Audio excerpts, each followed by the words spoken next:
বাংলায় কথা বলা কি অপরাধ? কারণ এই অপরাধেই বাংলাকে অপদস্থ করার নতুন খেলায় মেতেছে কেন্দ্রের বিজেপি দলের নেতৃত্বরা। শুধু বাংলায় কথা বলার জন্য বিজেপি শাসিত রাজস্থানে পশ্চিমবঙ্গের ইটাহারের প্রায় ৩০০ জন পরিযায়ী শ্রমিককে বন্দী করা হয়। এরপরেই মাননীয় মুখ্যমন্ত্রী মমতা বন্দ্যোপাধ্যায় এর বিরুদ্ধে সোচ্চার হন। কিন্তু আমাদের বাংলা ভাষায় কথা বলা কি অপরাধ? বাংলা ভাষায় কথা বললেই বাংলাদেশি বলে দেওয়া, তকমা দিয়ে তাকে আটকে দেওয়া হচ্ছে। ৩০০ থেকে ৪০০ পরিযায়ী শ্রমিককে রাজস্থানের একটি ভবনে বন্দী করে রাখা হয়েছে, আটকে রাখা হয়েছে। সেম জিনিস আরো অনেক রাজ্যে হয়েছে, যেখান থেকে আমরা অলরেডি তাদের নিয়ে এসেছি। এটা খুব দুর্ভাগ্যজনক ব্যাপার। তো আমি যদি গুজরাটে যাই, আমি গুজরাটি ভাষায় কথা বলি। আমি যদি রাজস্থানে যাই, আমি হিন্দি ভাষায় কথা বলি, যেটা জানি। আমি যদি বিহারে যাই, আমি হিন্দি ভাষায় কথা বলি, আমার তো কোনো আপত্তি নেই।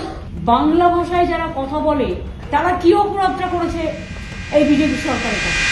অবশেষে তারই হস্তক্ষেপে মুক্তি পেলেন সকল পরিযায়ী শ্রমিক। শুনুন মোদিজি, বাংলায় কথা বলাটা কোনো অপরাধ নয়, বরং গর্বের।